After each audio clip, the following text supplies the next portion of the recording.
அனைவருக்கும் எனது பணிவான வணக்கங்களையும் மனமார்ந்த வாழ்த்துக்களையும் தெரிவித்துக் கொண்டு இன்றைய பதிவில் 2024 நிகழும் மங்களகரமான குரோதி வருடம் வைகாசி மாதம் முதல் நாள் செவ்வாய்க்கிழமையன்று இருக்கக்கூடிய கிரக நிலைகள் மீனராசியில் பிறந்தவர்களுக்கு எந்த மாதிரியான நல்ல பலன்களை தரப்போகிறது என்று இப்போது பார்க்கலாம்.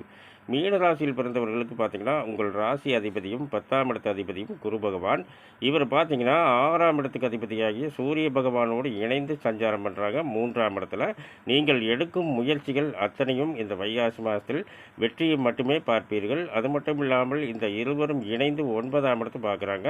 மிகப்பெரிய செல்வாக்கும் மிகப்பெரிய அந்தஸ்தும் உங்கள் இல்லம் தேடி வரப்போகுதுங்க இந்த வைகாசி மாதத்தில்.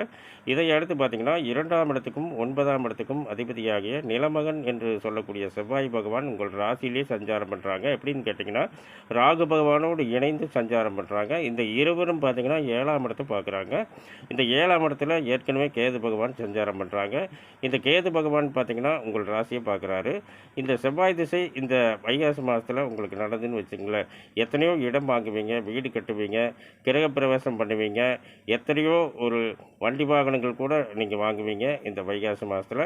இதை அடுத்து பார்த்தீங்கன்னா 3ஆம் இடத்துக்கும் 8ஆம் இடத்துக்கும் அதிபதியாகிய சுக்கிர பகவானும் 4ஆம் இடத்துக்கும் 7ஆம் இடத்துக்கும் அதிபதியாகிய புதன் பகவானும் இணைந்து உங்கள் ராசிக்கு 2ஆம் இடத்துல, அதாவது செல்வாக்கு ஸ்தானத்தில் சஞ்சாரம் பண்ணுறாங்க.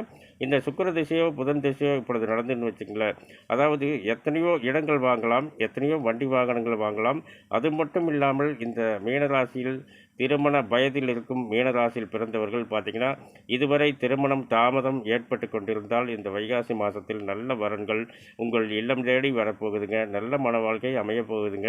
இதை அடுத்து பார்த்தீங்கன்னா பூர்வ புண்ணிய ஸ்தானத்தில் சந்திர பகவான் ஆட்சி பெற்று சஞ்சாரம் பண்ணுறாங்க. மிகப்பெரிய அதிர்ஷ்டத்தை கொடுக்கக்கூடிய இடத்துல இந்த சந்திர பகவான் அவருடைய சொந்த வீட்டிலேயே ஆட்சி பெற்று சஞ்சாரம் பண்ணுறாங்க. இப்படி இருக்கிறதுனால வைகாசி மாதத்தில் பார்த்தீங்கன்னா உங்களுடைய பூர்வ புண்ணியம் மிகப்பெரிய வலிமை அடைய போகுதுங்க. பூர்வ புண்ணிய ஸ்தானம் மற்றும் பார்த்தீங்கன்னா இந்த திருமணமாகி எத்தனையோ வருடங்களாகியும் மீனராசியில் பிறந்தவர்களுக்கு புத்திரபாக்கியம் தாமதம் ஏற்பட்டு கொண்டிருந்தால் இந்த சந்திர திசை இப்பொழுது நடந்துன்னு வச்சுக்கோங்களேன், வைகாசி மாதத்தில் பார்த்தீங்கன்னா நல்ல நல்ல மழலை செல்வங்கள் உங்கள் இல்லம் தேடி வரப்போகுதுங்க.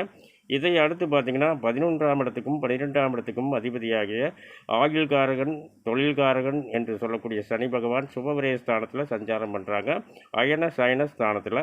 இந்த மாதிரி சுபவிரய ஸ்தானத்தில் சஞ்சாரம் பண்ணுறது பார்த்தீங்கன்னா சனி திசை இப்பொழுது நடந்துன்னு வச்சுக்கோங்களேன், சனி பகவானுடைய திசை இந்த வைகாசி மாதத்தில் உங்களுக்கு நடந்ததுன்னா எத்தனையோ சுபகாரியங்கள் சுப செலவுகள் உங்கள் இல்லத்தில் நடக்கப் போகுதுங்க.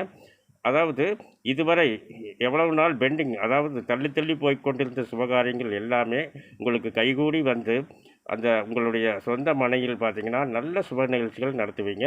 மேலும் உங்களுடைய தொழில்ஸ்தானம் ரொம்ப ஒரு சிறப்பாக இருக்குதுங்க இந்த வைகாசி மாதத்தில். இந்த மீனராசியில் பிறந்தவர்கள் அனைவருக்கும் இந்த வைகாசி மாதத்தில் இருக்கக்கூடிய கிரக நிலைகள் எல்லா செல்வங்களையும் தர வேண்டும், அனைவரும் நலமோடு வாழ வேண்டும் என்று அந்த ஆண்டவனை வணங்கி வாழ்த்துகின்றேன். மேலும் விவரங்கள் அறிய என்றும் புலிப்பாணி என்ற ஜோதிட தலைப்பை பாருங்கள். நன்றி, வணக்கம், வாழ்த்துக்கள்.